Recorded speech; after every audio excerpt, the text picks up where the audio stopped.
on the gun that was stuck. Okay. That's why I came out. I'm not about to come outside with a firearm in my 2-year-old at the door. Every investigation begins with a sign that something isn't right. But sometimes, the greatest danger is still waiting behind a door that hasn't been opened yet. A 911 call, a house filled with tension, and a situation far more serious than officers initially expected. He going to jail. He got a gun in his hand. Hey, ma'am, do you mind talking? On May 26, 2025, in Ohio, police responded to a report of a domestic violence incident involving a firearm. Within minutes, the scene was secured. The man was taken into custody, the family was safely removed from the home, and the investigation began.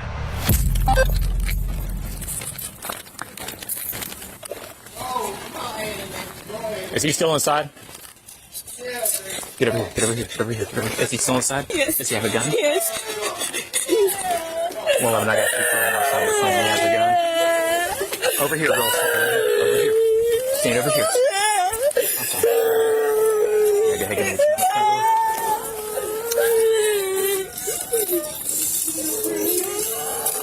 Is your mom still inside? Girls, over here.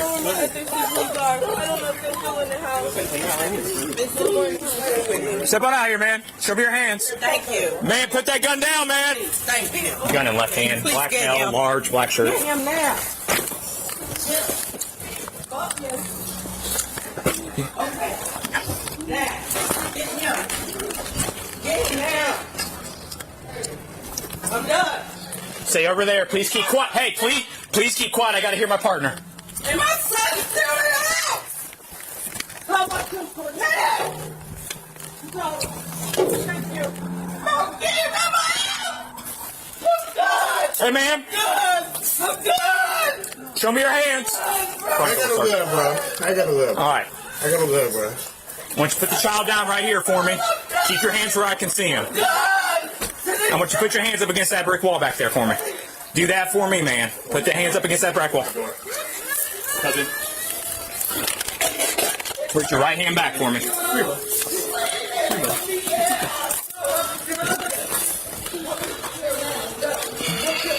Go sit down, bro. Put your left hand all the way back there for me, okay? Look, I know you had a gun in your hand. I need to know where that's at. I got to make it secure. Gun, bro. That was no gun. That was no. People caught in the middle of a domestic crisis often slip into a quiet state of panic. They minimize what happened, reassure themselves that everything is under control, and offer the calmest explanations they can in hopes that officers will simply leave. But behind those attempts to de-escalate, was it a genuine desire to restore peace, or fear of the legal consequences that might follow? Hell, gun. Hell, bro.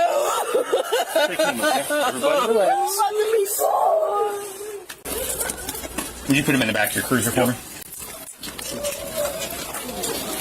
I ain't got no gun, bro. I'm going to check anyway, okay? I don't have no gun on me, bro. Who else is in the house? My son, he right here at the door, bro. How old is he? He 10 years old. Okay, have him step out. Come on out He's right here. here right now. Come over here, buddy. Come this way, come this way. And then put the gun in my face and come here and blow my head out. All right, guys. Hang out right here. Are you mom? I'm done. Okay, is anybody else in the house? All right. It's okay. Hang out right here. Let's clear the house.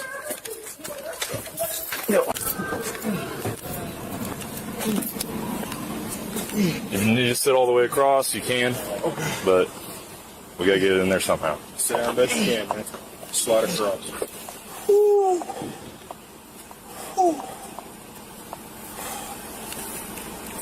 There you go.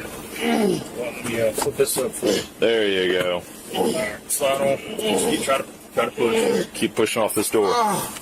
There you go. There you go. All right, man. He going to jail. He got a gun in his hand. Hey, ma'am, do you mind talking to us, please? Right here. You mind coming over here and talking to us? So, who is he to you? I don't want. That's my man. I don't want him to go to jail. Okay, so, I just want him to leave. okay. So when you say man, That's my boyfriend. That's my 2 youngest kids is that. okay, that's your child's dad. Yeah, Okay, you guys yeah. fall under domestic violence then, okay? Okay. Do you know domestic violence laws? Yeah. Okay, well, I'm going to explain them to you. If you tell me any threats or physical harm have happened, hold on, just let me talk. Any listening. threats or physical harm has happened, by the state of Ohio, we have to make an arrest. Even if you're like, oh, I don't want him to go, or you know what I'm saying? No. He was just mad because I was late. Because you're what? His baby got a scratch on his back. He don't know where it came from. Okay. So he never harmed you? No. I just Never wanted to leave struck you? him. No. He made no threats? No. And what was the argument about then? His son, I'll show you. You said it was a scratch? Yeah, That's I'll why he show was you. upset? Okay. You know, so I'll show you. Okay. I can't put him down. He gonna cry. He don't got nothing. Hold on, Pug. But you don't know what it's from? Right here. He playing outside. Got a little Okay. scratch on his back. I've been drinking with my sisters and them. You guys have been waiting all night. Okay. Like, this. Yeah, nothing. Okay.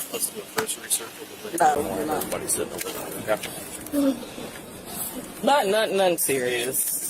We're going to check your living room real quick for any firearms. Okay. We'll have everybody sit in the living room. I don't want to press no charges.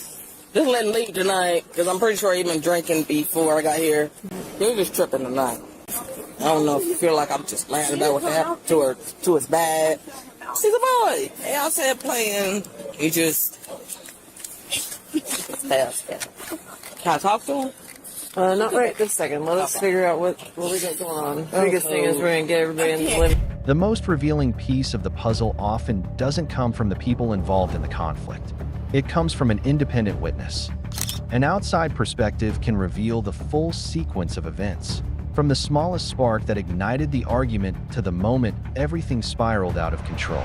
Okay. So, what happened tonight?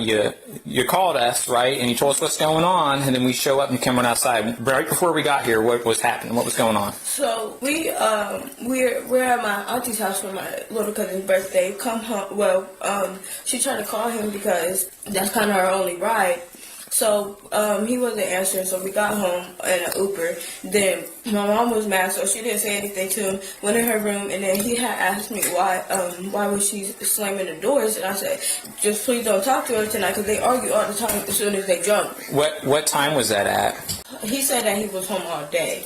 Okay, but when you got home, what time did you get home? Like 1:40. 1:40 in the morning?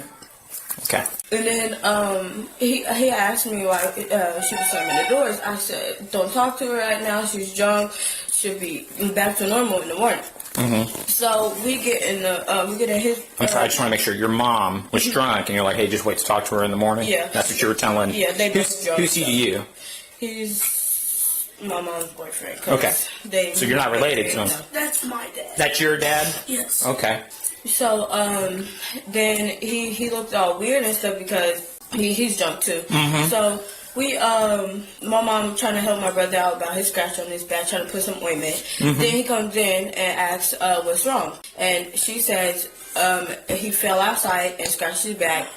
And then he kept asking what was wrong, and he was like, "Did he fall out the car?" She said, "No, he was outside running, and he fell and scraped his back." She had brought up how he didn't pick up his phone to come pick us up.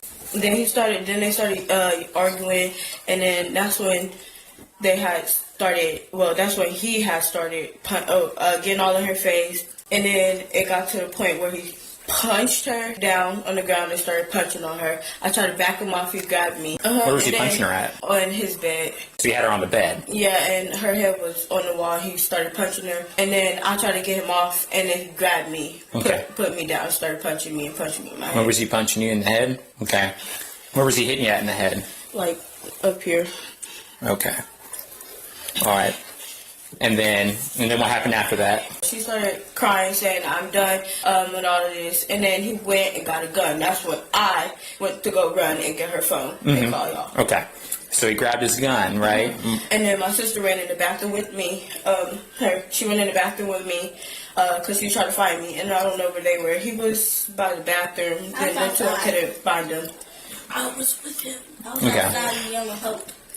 Okay, so did you see him do anything with the gun? He was pointing it in her face. Okay.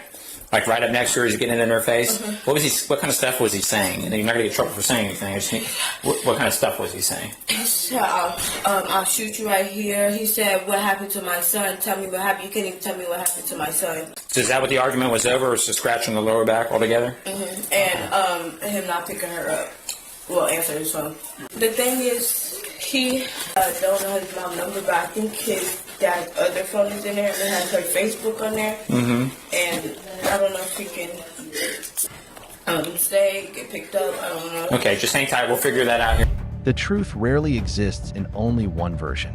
When expectations collapse and frustration reaches its breaking point, conflict often erupts not because of what happened in that moment, but because of everything that had been building beneath the surface for far too long.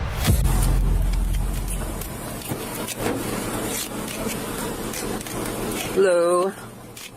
Well, I'm Deputy Jackson. I just want to talk to you. I'm all right. How about you? I'm not doing too well, man. Yeah. This woman just came home. My son has an injury on his back. She can't tell me how it happened. I've been sitting here since 10 o'clock waiting on her to call me. I see I had some missed calls on my phone, but my phone, I was playing music through my speaker, my Bluetooth speaker, and then my son come home with her crying, and he can't even go to sleep because he has an injury on his back, and she can't even tell me. So I get mad, and I push her down on the floor, and I'm like, this is the same time the last time you couldn't even tell me when you was at your family's house, and my son had an injury on his back. He got a scratch on his back, and she can't even tell me where it came from. That's this why all this occurred. Because she can't even tell me why my son has an injury on his back. He has a scratch on his back, and he won't go to sleep. She called the police because I get mad because I'm sitting here waiting on her to call me to come pick them up from her sister's house, and she can't even tell me why my son has an injury on his back, and she want to talk about, oh, I'm done because I pushed you down and my son has an injury on his back. It doesn't make no sense. It makes no sense. And you're mad and you're telling me that I'm done. Okay, you're done, but you can't even tell me how my son has an injury on his back. And my other son is here from his other mama's here. That's what I'll be mad. I'm a parent first. I've been sitting here. My birthday was yesterday. She's out with her sisters drinking. She's drunk. I'm sitting here at the house drinking, thinking she's being a responsible parent. She's not being a responsible parent. My son has an injury on his back and he's crying, and you're telling me you're cool? You're cool on me and you sitting here? Listen, if anybody has a Bluetooth speaker and you're playing music through your speaker, you're not going to get the phone calls all the time. You're not. I'm sitting there at the table in the kitchen waiting for her to call me so I can go pick them up, and she never called me. Well, to my knowledge, because I was listening to music on my Bluetooth speaker. So I don't know if she called me or not. Until I looked, and then you sitting up here talking trash to me, and my son has a hard time going to sleep, and you done called the police on me because I'm mad at you because he has an injury on his back? Hell yeah, anybody would be mad. Like I said, you're not under arrest, but in order for me to ask you questions about the details that happened tonight. What's the details, Mel? I don't know. I'm asking because we got. I just told you. I understand, but I've there's. been here since she left to be dropped off her sister. I dropped her off her sister's house. My thing is, this is the second time that I let her have my kids, and my kid got injured in her custody. I've been here at the house. I've been sitting here with my oldest son that I won custody of. I won custody of him, and it makes me so mad, man, because I could around lose custody of my oldest son. Yeah, absolutely. My oldest son doing her, and she been out with him all day, and then she bring him home, and he has an injury in him, and he can't tell me what's wrong with him. Sure. She's drunk. I know. Listen. I'm a dad at the end of the day, but I've been sitting at the home, and I've been drinking a little bit because it's my birthday. My birthday was yesterday. I trust you to be out with my kid. I'm out home waiting on you to call me to come pick you up. And I was going to pick her up and bring her home, but you at home telling me you've been calling me. Listen, she did call me, but I didn't know she called me because I'm sitting here listening to music. So when our deputy arrives, he says he saw a weapon in your hand. I didn't have no fucking weapon. There was no weapon. I grabbed my 2-year-old. I said, I don't have a weapon. He said, okay, put the weapon down. There was no weapon. I said, I have my 2-year-old. I have my 2-year-old. I grabbed my 2-year-old. I brought him outside like I was supposed to because they was already standing outside. I got you. So you never had a firearm at all? No, I never had a firearm. So then you went back inside for No, what? I grabbed my 2-year-old because he was standing there crying for his mom in the living room. So did you initially come to the door? And I came to the living door just to tell him that I didn't have no firearm, but my 2-year-old was standing right there. That's why I came out. I'm not about to come outside with a firearm and my 2-year-old at the door. Gotcha. Are there any firearms inside the house? No. Gotcha.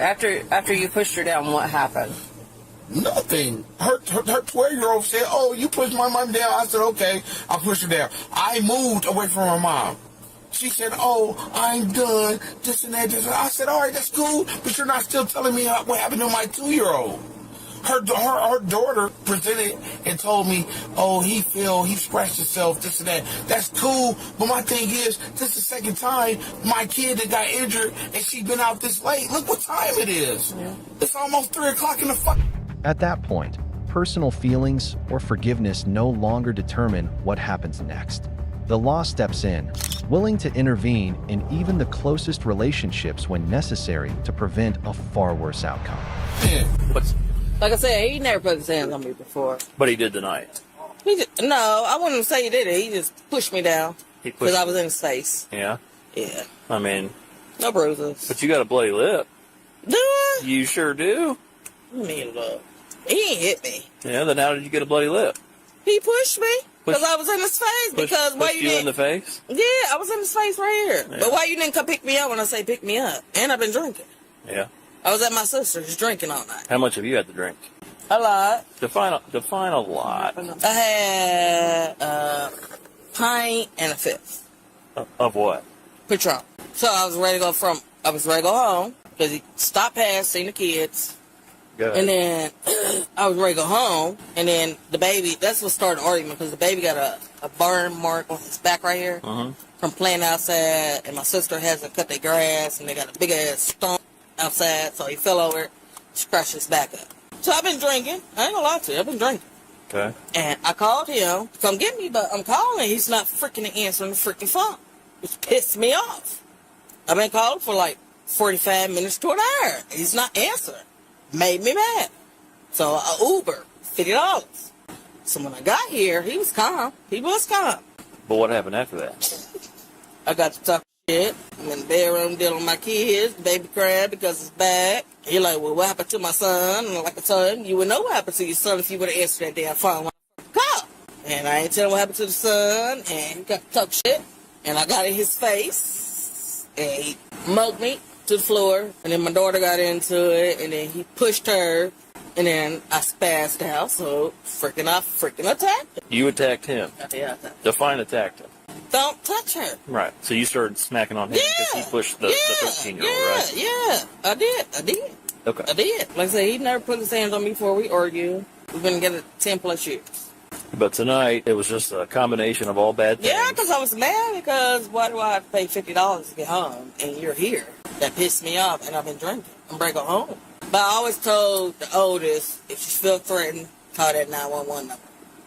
And that's what she did. And tonight she did because she did. of She did. the entirety of the situation. She was supposed to. Are there any firearms in the home? I don't think so. You don't think so? So you don't own any, but you don't know if he has any. No, he don't have none. Did he have one tonight? He just... And he did that to get you out of his face. Yeah. That's your story. We're just trying to establish the chain of events tonight because there's a zero tolerance policy on domestic violence. Okay. You know what I'm saying? So when like you said, you have told your oldest to call 911 if she feels threatened, which she did, and she told us her recollection of the events, which was on a recorded phone call. So we come here assuming things that you're saying either didn't happen or Right. may have happened. Okay, you see where I'm going with this? Yeah, I understand. Yep. Hey, ma'am. So what's happening is he's going to be arrested for domestic violence. He didn't do nothing. Okay. Well, just from our investigation, that's what we came up with, okay? Okay. I know you said you didn't want to press charges. I'm not. So you won't sign a complaint for domestic violence? Okay. Will you fill a witness statement out? Nope. And will you allow us to take pictures of your bloody lip? Okay, fair enough. Alrighty. So how long will he be in there? Until Monday? He'll be given a bond as long as it's a misdemeanor, but you won't be able to bond him out because you're the victim. Okay. When he gets bonded out, one of the conditions of his release is he won't be allowed back here either. Even though he got kids here? Correct. It's a no contact order. Why are you doing domestic violence? So Remember what I said? I said even if you didn't want to, when I explained domestic violence laws, even if you didn't want to press charges. So I still can't talk to him, huh? No. Damn, I can't get my husband. No. unfortunately, no. So we will write in our report that you don't want to press charges and you're not going to fill out any paperwork. He had every right to be mad. And His son has a mark on his back right. that I can't explain enough to him. Sure. So yeah, he had every right to be mad. And argument's okay, but when we get a 911 call from anybody, I'm in his face. Right. But all the factors involved, this is what we're coming up with. So he only being charged, and not me. Correct. You're going to stay home with the kids, okay? And you'll get some court paperwork to either go or not go. I'm not going. Okay. Well, there will be some paperwork being mailed to your residence. No him. It was on me. I'm drunk. I understand. By then, every attempt to hold on came too late. As the handcuffs clicked shut, another chapter of that relationship came to an end. So the female deputy talked to you and kind of explained everything. Yes. As far as how we got called here and what was said and why, Yes. and why we asked our questions. Yes. Okay. So here's the conundrum that we're in, okay? We get the 911 call, which is what led us here. Yes. Okay? You're telling me that, yes, there was an argument. Yes, I pushed her away. She was in your face. She's claiming that she was in your face. Yes. And there was an argument. Yes. Daughter that called us, she is of sound mind. She's able to call and she's able to make an allegation. Yes. Yes. Which legally led us here. Yes. But she has a bloody lip. She's got a bloody mouth, which she's claiming, I don't want to press charges. I don't want him in trouble. I don't want him arrested. I ain't doing nothing. No statements, no pictures, no nothing. Okay. But unfortunately, Yes. you and I are about the same age. Yes. So you remember the whole O.J. Simpson thing a long, long time ago. Yes. That whole thing in 93 or 94 Yes. is why Ohio domestic violence laws are the way they are. Right. So there is a zero tolerance policy on any allegation, which allows deputies or police officers to sign charges on behalf of a victim if they refuse. She's refusing, Okay.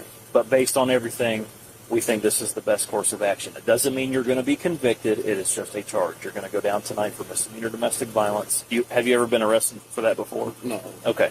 So as long as there's no prior convictions, it'll be a misdemeanor. You'll be given a bond. If you're able to bond out, two things. One, she can't bond you out. And two, you will not be allowed to contact her or come here during the case. Okay? She's already said she's not going to cooperate. She's not going to come to court. She's not doing anything, which at the end of the day will likely kill the case unless the prosecutor just pushes it enough, right? But based on our experience in time, the case will be dismissed. Okay? But we can't, in good conscience, watch yourself, walk away and cross our fingers that nothing will happen because she could start backing on you. Yeah, you know what I mean? Yeah, yeah. I don't want you hurt. I don't want her hurt, and I really don't want the kids hurt. I understand. So she said she loves you. No, she don't. Well, I'm just telling you what she said. No, you don't. Well, you can't tell me what happened to my 2-year-old. You don't love me. You don't love me, man. And I've been here for 4 hours. You can't tell me what happened to my 2-year-old. You don't love me. You don't love me, man. And I've been sitting here for 4 hours waiting on her to call me, bro, to pick her up, bro. You don't love me, bro. Well, I'm real sorry this is happening to you. Man, it's cool, man. Like, man, If you want to try to have a seat in there, just sit straight, face me, and then just sit your butt straight in. All right, do me a favor. We're going to push this knee in, and I'm going to close this door real slow.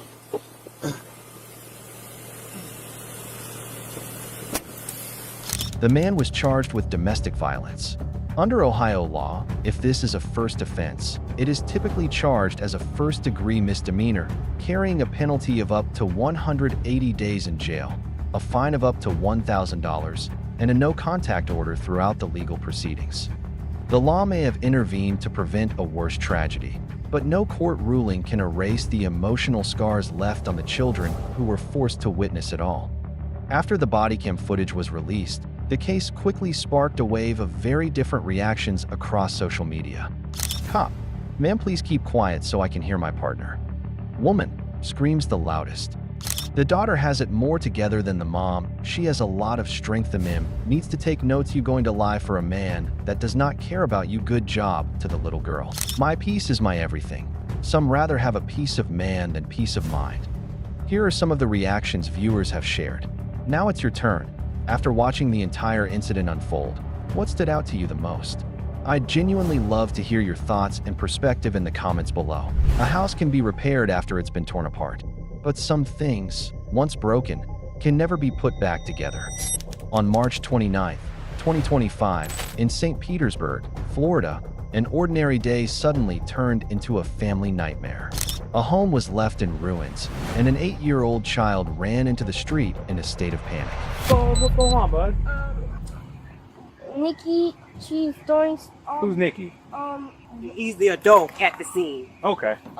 She's throwing stuff, trying to hit my granddad with stuff. Okay. Let me talk to Grandpa and then tell your grandma for me, okay? Okay.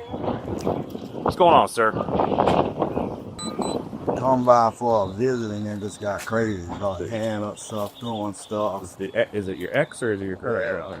Does she live here? Does she stay here? No, came by for it. Has she ever stayed here before? Yeah, but she been evicted. But have you let her back since the eviction? She don't even come supposed to be come. She don't come in the house till I walk down the alley and come back. Is she in this part of the house or is she in the back? No, she in the garage. What the hell? Massive destruction. The line between residential rights, domestic violence, and the unseen boundaries of the law quickly became blurred. Everything inside the home had been thrown into chaos.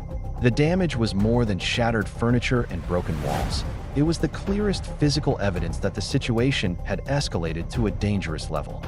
Under Florida Statute Section 810.08, governing trespass in a structure, once a lawful order to leave a residence has been issued, returning to that property without the owner's permission may immediately constitute criminal trespass, regardless of how many years the person previously lived there. She got it all, did she? Oh, you already seen that, yeah? Oh, no. Wait a second. Oh, okay. I got it. Oh, you don't want.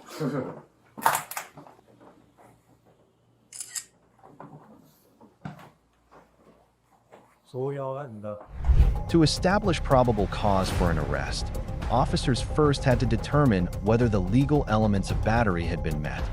Even relatively minor injuries, such as the cut on the husband's hand and the scrapes reportedly caused by flying debris, when considered alongside witness statements, were sufficient to establish probable cause. The 8-year-old child's visible fear further reinforced the seriousness of the incident. So, did she throw the rocks at you to try to hurt you, or what? Yeah. So, how long have you been dating with her, or how long have you been together? Been together 10 years, but they just came last month, told her don't come back. She's not supposed to come back. She dropped by, just show up out of nowhere. Get some understanding with her and tell her, don't come back here. If you're not coming back here, the argue, the fight, the fuss, the only reason I usually stop by is because I say, I'll listen to you. Okay. You say you got a problem with me, let's try to rectify the problem, or we're not going to be together. Okay. And you can't live here anymore. Right. So that's eating her up. Right. How did your hand get cut? When she threw the rock, Okay. I put my hand up the block. So she didn't hit you at all, or cut you with nothing She like been that? pushing, trying to swing on me, so I just try to hold her so that, you don't hurt me. You on medical? You need medical check at your hand or anything like that? No, I'm a man. Okay. All right. So, where was the grandson during all this? She come out of the garage. I was still back there sitting down. Okay. She goes in the house, start yelling and hollering at him, which scares an 8-year-old. Yeah. So that's why he was telling you what she was trying to do to me. Okay. You know what I mean? He telling the goddamn truth. The child's emotional distress became another critical factor supporting investigators' assessment of how severe the situation had become. Nikki! Because I need you to come talk to me. You got a key to go, man? To the deadbolt? You want to kill you? I'll take it. Appreciate it. Nikki, come on. Yeah, PC, right? Yep. Where you at? We're not playing these games today. My daddy.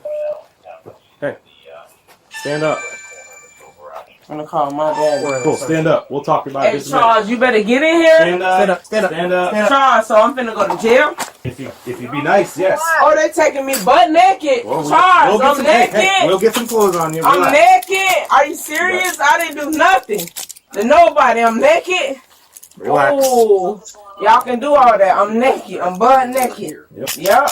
Good.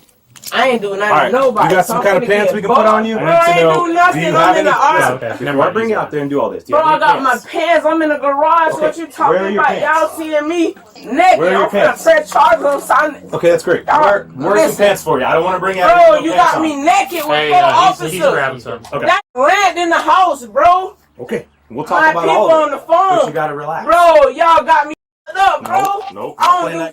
Well, you can do what you do. Okay. Yeah. Okay. You do what you do. Okay. I'm naked All right, with we're gonna get 8 some pants. officers. With 8 officers, I'm press charges against St. Pete finances. It's y'all. Would you do your mama like this? Your daughters? Bitch, are you serious? Do you have shorts? Yeah, Bro, I ain't got nothing. That nigga that walked outside, bro. Bitch, it's 8 of y'all with my life, bro. It's 8 of y'all. It's 8 of y'all, bro. My homegirl and them on the phone, bro. Ain't do nothing to nobody. Stay on the phone, bro. I'm good. Y'all finna take me to jail, bro. Hey, boss. Y'all finna take me Do you to have jail like a skirt or for something? I'm Because it's naked. one I night ain't you do don't put nothing to pants on. nobody. When you calm down, we get some pants. Bro, I should be in no cop car. Take me outside, As please. soon as you get some pants or shorts on, Well, they gotta give me some. Okay. So walk me out. Nope. You're not in control of this situation, y'all. Bitch, please. Y'all lame as fuck. Okie dokie. Y'all lame as fuck. You ain't putting shit on me. Do what you do. Do what you do. Do what you do. Get me out here outside. Get me out here. Stop moving. Bro, what you gonna do? What you gonna do? Spray me? I ain't doing nothing to you. Mace me. Mace me. Bitch, I ain't doing nothing to you. Bitch, I'm a citizen. I got thousands. All right. Get right. Bitch, I'm naked. What can I do? I'm in the garage, I mean, there's a bro. cruiser in the alley. We got no shorts or nothing. Should we just go? The man, Let's just take her in the alley to whatever the man cruiser. and the man outside. Get you. Can I Yeah. do? All right, let's go. Bitch, I'm naked. She was refusing to put that. The man won't give me no clothing. Charles right there. Charles, you gonna let Come him take me? I'm naked, Let's go. Charles. Let's go.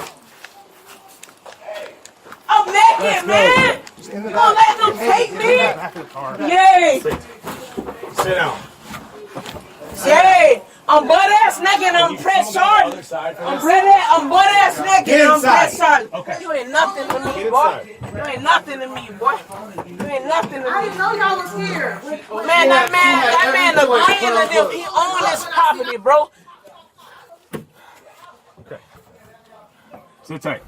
The alleged unlawful entry into the home and the actions that escalated the confrontation pushed an already fractured relationship into a full-blown criminal investigation. She went to the house. She's not supposed to go in the house. There's a police report saying that she left. She does not have residency in the house. Right. So she shows up today and you said you can hang out here, but you can't go in the house. She knew that. Okay. So she's hanging out here. And then at what point does it start getting physical when she pushes her way into the house? After, when she didn't push her way in the house, like we standing here, my door be open. Okay. So I'm thinking she going to use To the bathroom. Okay. Yep. Then she in the bathroom on the phone with her brother, calling everybody, pump with some motherfuckers, whatever. Okay. And then when I come in, it's, oh, you're going against me for your family, you're doing this, you're doing that, and then start cussing the little baby out. So I told him to go out the door, go to my neighbor's house. Okay. So I didn't even know that he had called the police. Right. Yeah, Okay. I didn't even know this. Okay. All I knew was, he said, Granddad, Miss Nikki, stop. Yeah. Stop fighting my granddaddy, this and that. Okay. Did she hit you at all in front of him or anything like that?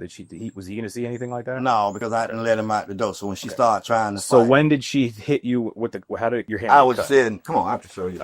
I'm sitting right here. Okay. So when I'm sitting here, she grabbed the shield. Okay. And the rock. So, bam, bam. So I get up.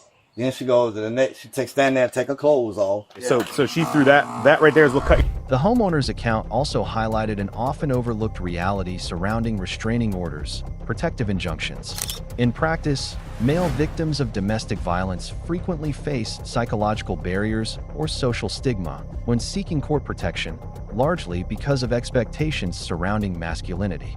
As a result, many cases involving male victims go unreported until the conflict escalates into a criminal offense. You ever file for an injunction or try to get an injunction against her? See, I'm going to tell you, and this is being straight up with you. Yeah. when a man go in to get an injunction, I don't know how the world twisted like that, but they tend to seize with the woman because they say a man is strong. So every time you go down there, you spend an hour down there, and you find out after the judge review it that he don't see grounds for it, or when they call her, you know, they have to call her and let her know I got an injunction. Correct. Oh, she get real nice and everything. Of course. And from there, if it's a woman judge or a man judge, they look on the pity of the woman. And I went in there one time and I sat in the courthouse like 4 or 5 hours, and they was like, well, you know, what are you still sitting there? I said, because it's kind of funny that a woman can abuse a man, but when a man come in to get a restraining order on her, she get all nice, everything good. You know what I mean? But when a woman go in there, because like I said, I sat in about 4 or 5 hours. I see men and women come in there, and 2 days later, when you see them in Walmart somewhere, they was like, they got him out. It was like, I can tell you why, because most judges gonna see it with a woman because they say y'all are stronger than us. Yeah. You know what I mean? So it's just a confusement thing. You know what I mean? Well, she's at minimum going to jail for domestic battery. So she's going because she battered you. She cut your hand. She's acting the fool. I'm gonna go talk to the little guy and see if we can get any other charges out of it. The deepest scars in family conflicts are often carried by the children. Before an 8-year-old's testimony can be used in court, investigators must first determine whether the child is capable of distinguishing between truth and lies, a standard competency assessment commonly conducted in cases involving child witnesses. Who is she to you? No, I'm just a random person. A random person? Okay. Before we keep going, do you know the difference between the truth and a lie?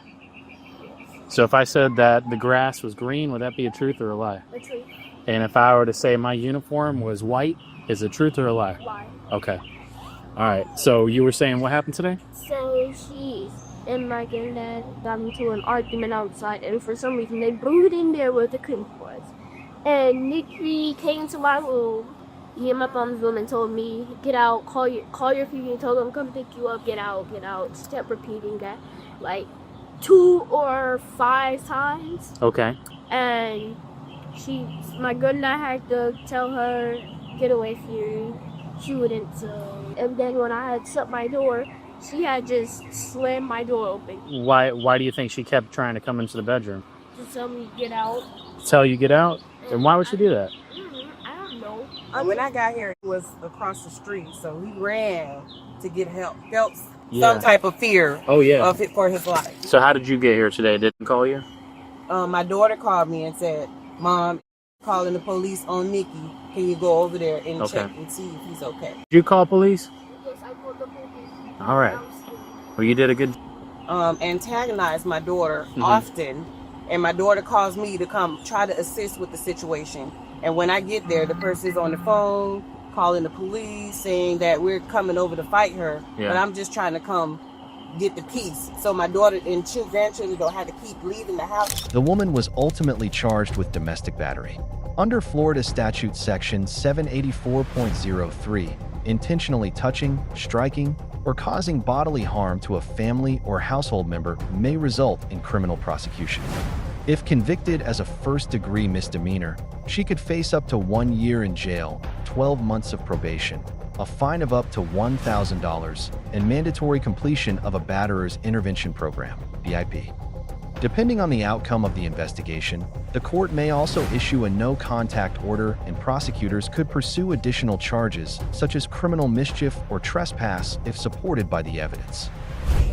The only thing that's not checking out is what led up to cause these types of injuries. On October 3rd, 2024, in East Moline, Illinois, police were notified by the Illinois Department of Children and Family Services, DCFS, after a 3-month-old infant was rushed to Peoria with life-threatening head injuries.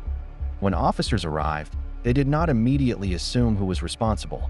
Instead, they began by reassuring the family and explaining that this was only the initial stage of verifying information received from DCFS. I was just wondering, do you live here? No, it's my daughter you're talking about, and she's in Peoria with her son. Okay. So, okay, so we got. Do you mind if we step inside so I can kind of fill you on some situations? I don't want your neighbors to be involved or anything like that, because I don't want her business to kind of go out to the apartment complex. So, at this time, I'll be honest with you, no one's in trouble. But when an incident like this Well, happens, this they whole kind of situation, excuse my language, is really fucked up, to be honest, because my child did not hurt her baby, neither did this is just a messed up situation. Okay. I'm flabbergasted how it just keeps escalating, and I'm just. And I fully understand your frustration of that part. You know, it seems like it's a traumatic incident already. Close that bathroom door. It's a traumatic incident already for you guys. I know you guys are going through a lot, but you know, for us, we kind of have to follow procedures for because a lot of this is very traumatic and I'm trying to find it back because I gotta take clothes back up. So no, you're fine. However, we're just trying to figure out kind of what happened and just rule out any possibility that your daughter or her boyfriend or husband boyfriend. Okay, boyfriend did anything. So basically, right now, this is kind of like a Do you check in the mind box for can us. I get my kid's dad on the phone? Get Keely's dad on the phone because he's at the hospital. Yeah, of course. Yeah, so. Any gap in the timeline that cannot be clearly explained can become a critical link in a criminal investigation. My house, because I get up in the morning. That's what she does every Wednesday. Okay. And so she dropped him off. He was perfectly fine, happy baby like he normally is. Okay. I got him out of his car seat. He was dry, so I didn't change him. I fed him his bottle. Okay. And he's smiling, normal kid like he normally is. Yeah. And after I fed him his bottle, he peed, of course. So I changed him, and then we sat in the rocking chair, turned on some white music, and just rocked him like I normally do. And he went back to sleep. So I put him in the playpen, like I always do, and I swaddled him. Because he sleeps better, and I kept the white noise going.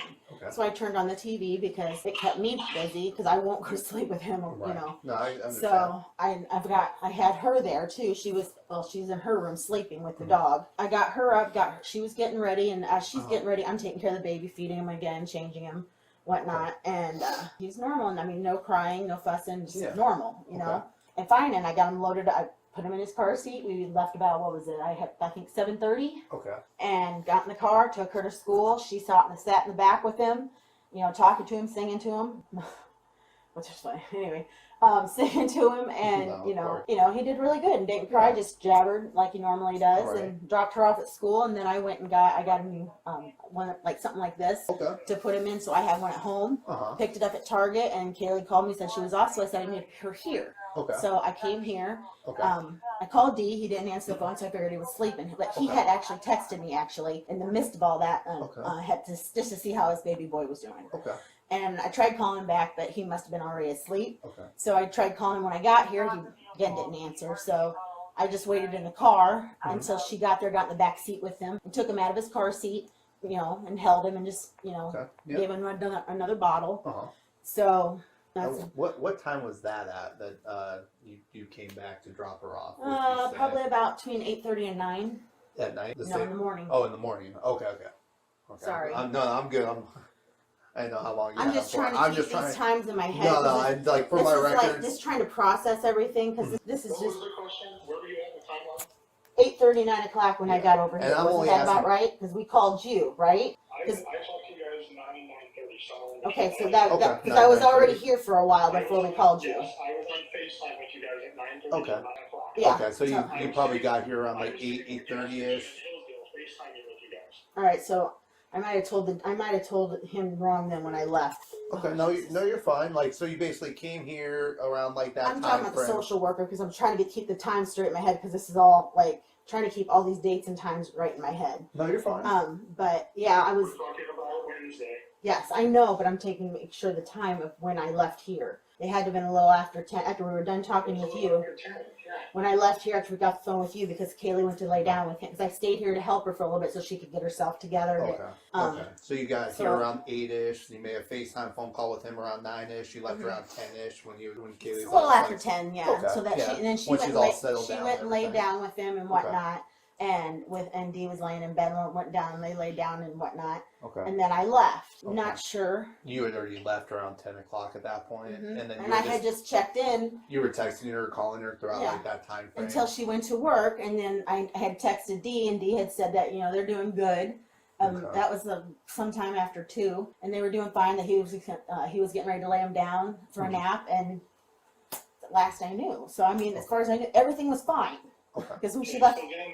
Yeah, because she was off early, and to him that was early, I guess. So, But you were already here. I was here. I was in the parking lot at 8:30, and I had checked her location, and she was. I knew she was on her way. She said I wasn't far, Mom. Okay. So it was about 8:45 when she had pulled into the next to me, Okay. and I had taken him out because I didn't want him to sit in his Yeah, seat. no, of course. So I took him out, and I got in the back seat with him, and just sat there and we talked. And Yeah. Then you guys just like came inside. because he didn't take all of his bottle, so I gave him the rest of his bottle. Okay. So.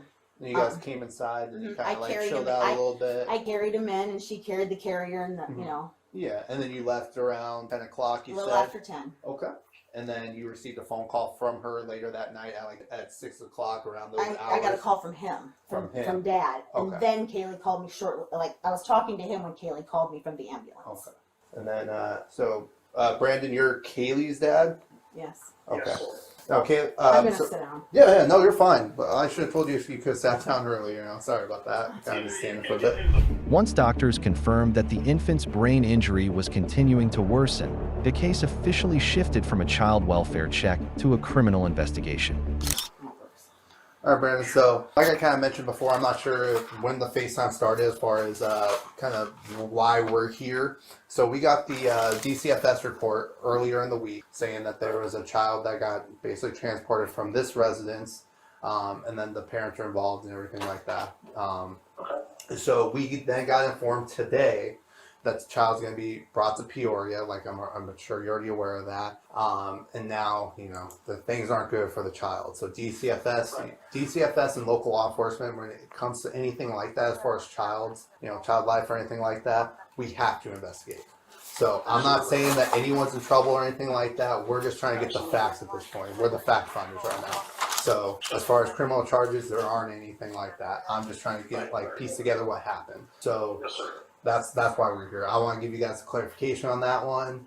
We're just finding out information. I'm sorry, I'm tired. I've been really Oh no, yeah, we haven't had much sleep. Yeah, like I talked to Andrea before. I understand this is a traumatic incident for you guys. I know all you guys are coping in your own various Trying to ways. keep everything straight too. It's Exactly. Just, when you're exhausted. It's And hard. And trust me, I hate being the guy that's asking you guys the same question 100 different times. And that's fine, and I've got phone calls and I've got call records too, when you'd be at a certain place if that's ever needed.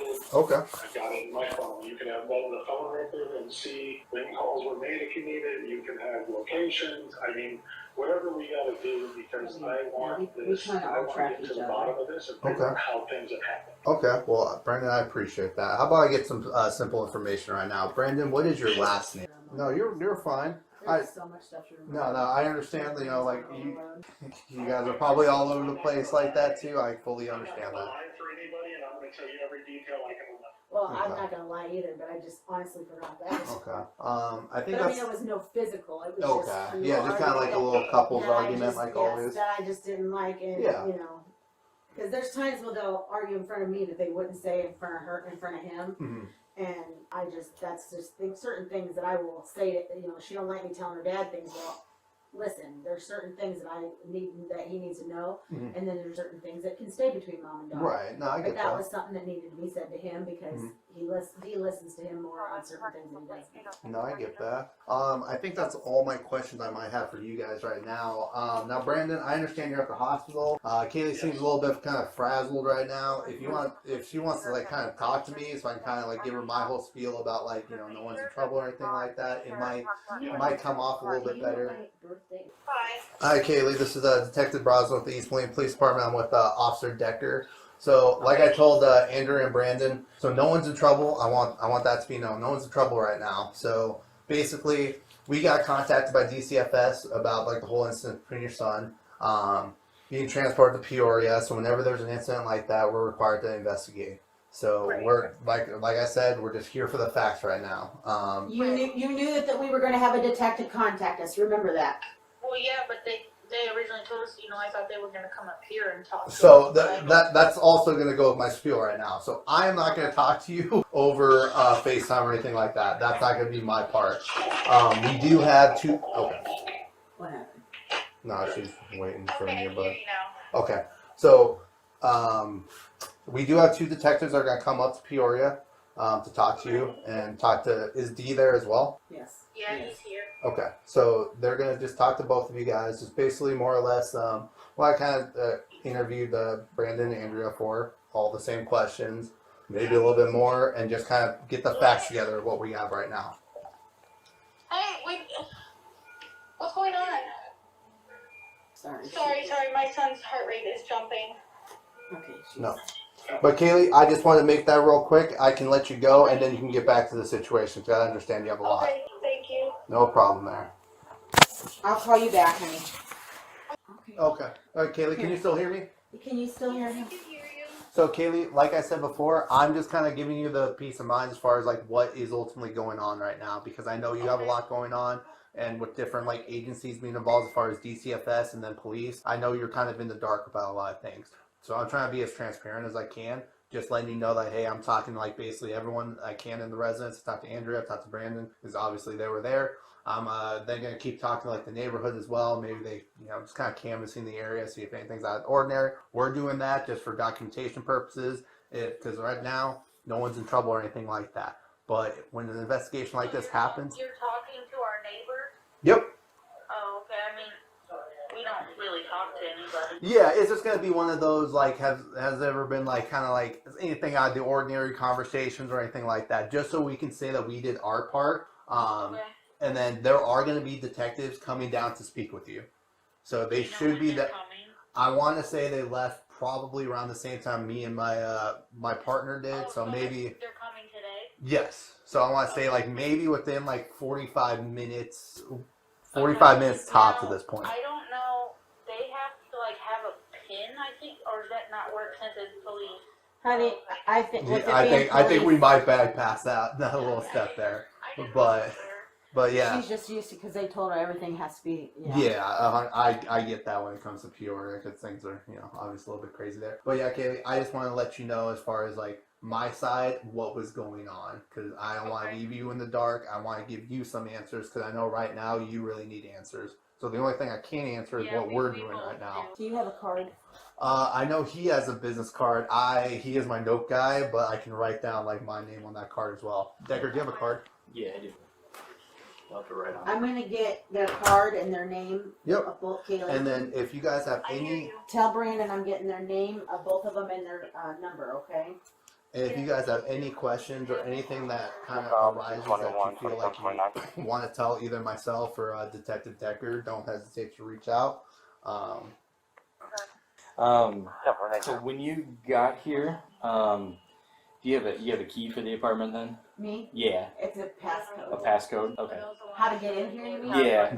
I actually She just called, gives you- I called my daughter and had her on FaceTime to tell me how to get in here. Oh, gotcha. Okay. And then, was the apartment like this? Have you cleaned anything? Have you touched anything? Nothing? All Okay. I did was come to get clothes. I gotcha. And then, about how long have you been here? Probably about 10 minutes for you guys. 10 minutes. Oh, before. wow. Okay. Really Like, did just catch you. literally, you guys got me off guard. I thought, I was just like, because I was in there just getting clothes together, and it's literally left the way she left it. All I was doing was trying to find her bra and some shirts for me. Right. I gotcha. So, and then I was looking for a bag, and I couldn't find a bag, so I borrowed a garbage bag. Okay.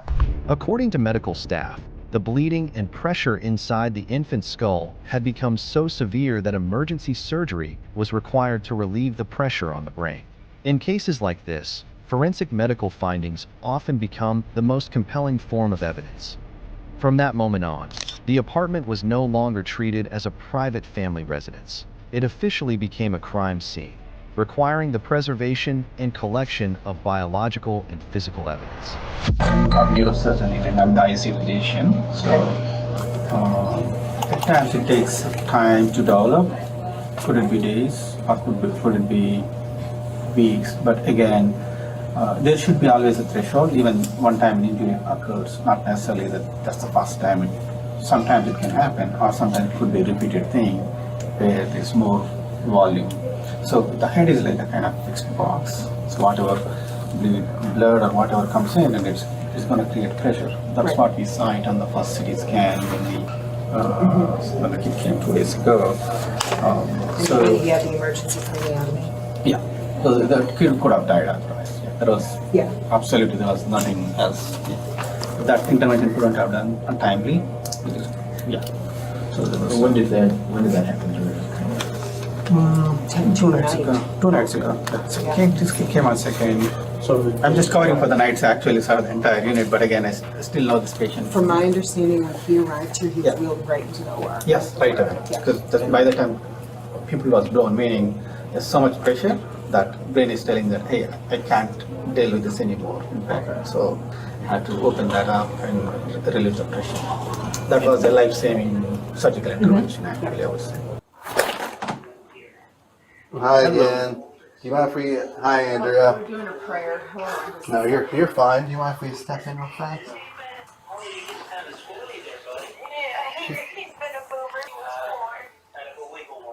Sorry, we're just doing a No, prayer. you're fine.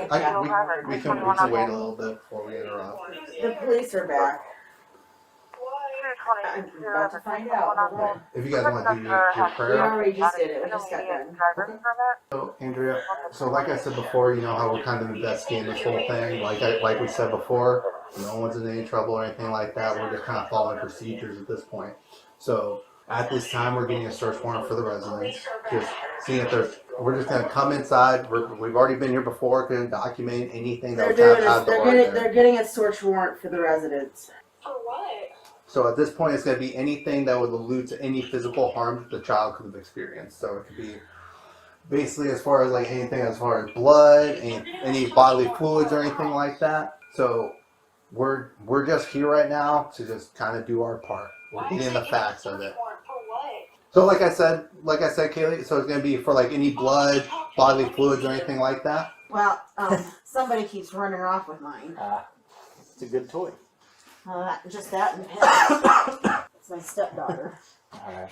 All right, thank you. No, I Thank you, appreciate it. Andrea. Appreciate it. I will just be out in my car. Okay. I have a black Tacoma. Alright. Thank you. Wait, do you have the black Tacoma out there? Yeah. The new, is that the 2024 one? Yes. I do like that one. I'll do I get I'll one. tell you what, I've been getting a lot of compliments. The legal system does not operate on emotions or family relationships.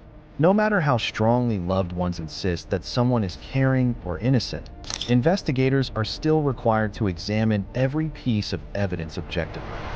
Scenario. I don't believe that day. If something bad happened like accidentally, that doesn't make the parent disappear. I know, but all this looks really, it's intimidating to children this age. These are kids. It's intimidating my children. Okay.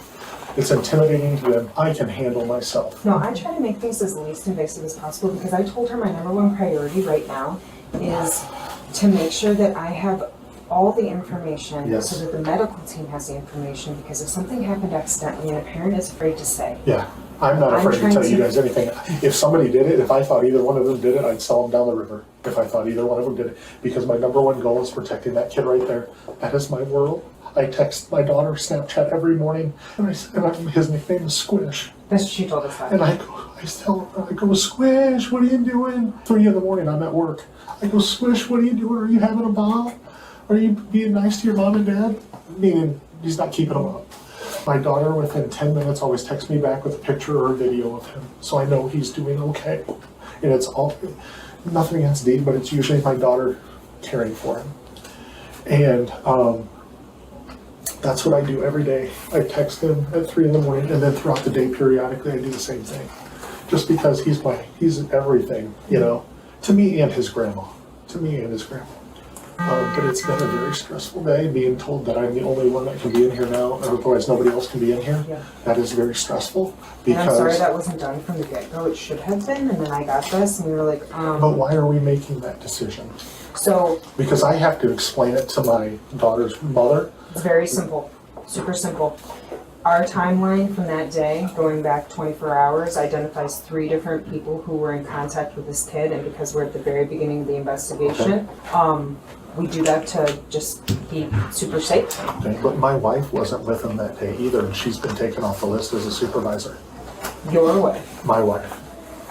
I don't necessarily agree with that. Yeah, my wife, I was told that your people told them that my wife was off the list, and I was solely the only one that could be the supervisor. They might have told the wrong person that time. Because my wife was originally made one, but my wife usually has them Thursday and Friday mornings till he picks them up. Oh yeah, You have an ex-wife? What's that? You have an ex-wife? Well, Kaylee's mom is my ex. Okay. My wife, Kaylee's stepmom, is another caregiver, Stephanie Rossler. Okay. That's my wife. We'll sort that out later. My protocol is that anybody who was in a caretaking role in That day. that day, Yeah. and maybe the immediate day prior. I haven't seen him since Sunday. That's what I was told, and Yeah. I want to hear from you. Take my own notes. Okay. Because every investigator's different. Right. So, and I also want to make sure they legally did what they needed to do too. So when he came up here, and I don't blame him if he didn't do these things, because on-call will do the bare minimum. Okay. Did he legally tell you what the allegations are and how this works? No. Okay. I don't think so, no. You guys have never had a DCFS investigation before, you're No, obviously ma'am. new parents, so it's not as scary as it sounds, okay? Okay. I know this whole thing is scary, Yes, but ma'am. DCFS is not as scary as people may have made it seem, okay? Okay. So what happens is we automatically get phone calls for head injuries, that's Yeah. just a get-go. And then because of that, they automatically have to be called. Understandable, yeah. That's a big thing. So we always have to interview, we just, Gary's a long way away, we're here together, interview you once. Right. Together, do it all together. So, when we get a call about a kid being hurt, Yeah. They apply allegations. An allegation is not, the initial allegation doesn't have to be what it ends up, it's just, this is the information that we have, this is what we want you to investigate. So, originally, what was added was head injuries by neglect. When we woke up, it was watching TV. She put TV, like a cartoon movie on for him to watch, and we all watched it. Okay. I just know all Monday, and plus Monday night or Monday evening, 2 nights, we was all just chilling in the room, just hanging out. And Tuesday, I slept all day until 9:45 because I had to work Tuesday night. So here's the thing, here's what we're looking at, man. We're getting this information, we're getting the facts from the doctors. Okay, they're the ones that are telling us what they're seeing. The only thing that's not checking out is what led up to cause these types of injuries. These types of injuries don't just occur accidentally. And that's what we're trying to figure out right now, is that something happened more so than what you're telling us. Okay? We know that you're omitting information. You're not telling us the entire truth. Okay? Here's what I think. I think you're telling us part of the truth. Okay? And in this line of work, people tell us these little bits of information. Okay?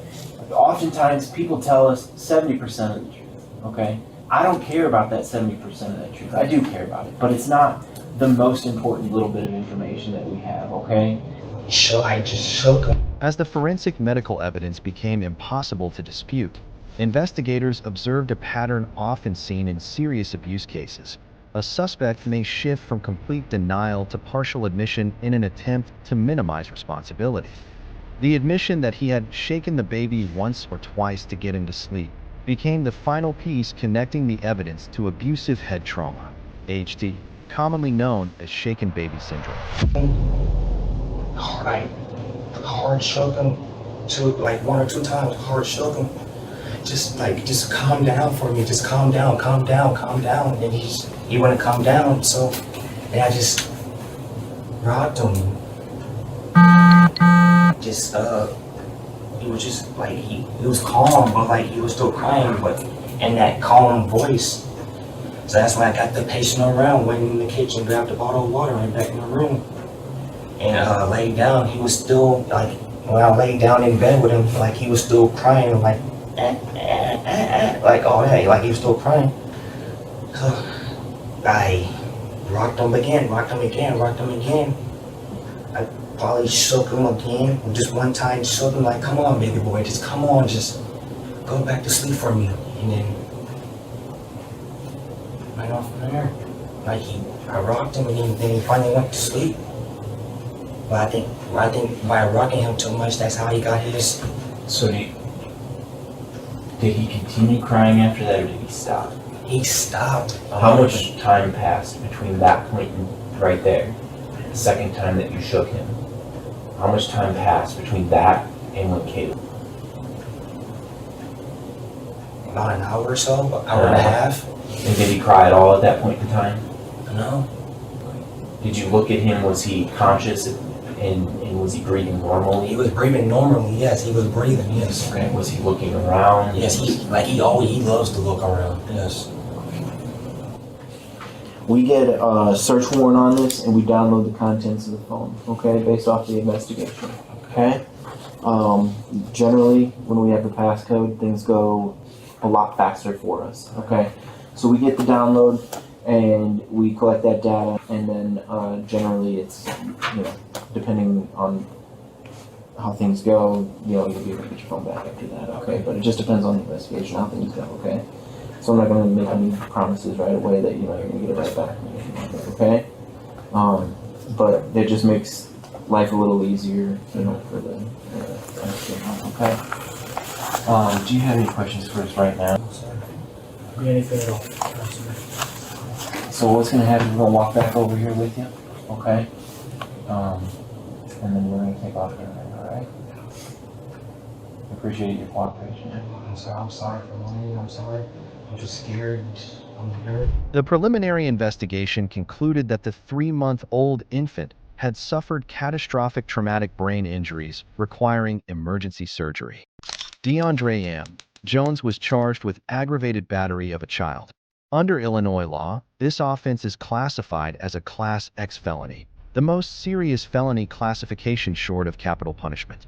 If convicted, he faces 6 to 30 years in prison and is generally not eligible for probation. Sometimes the scene is over, but the debate is only just beginning. Here are some of the most notable reactions from the online community.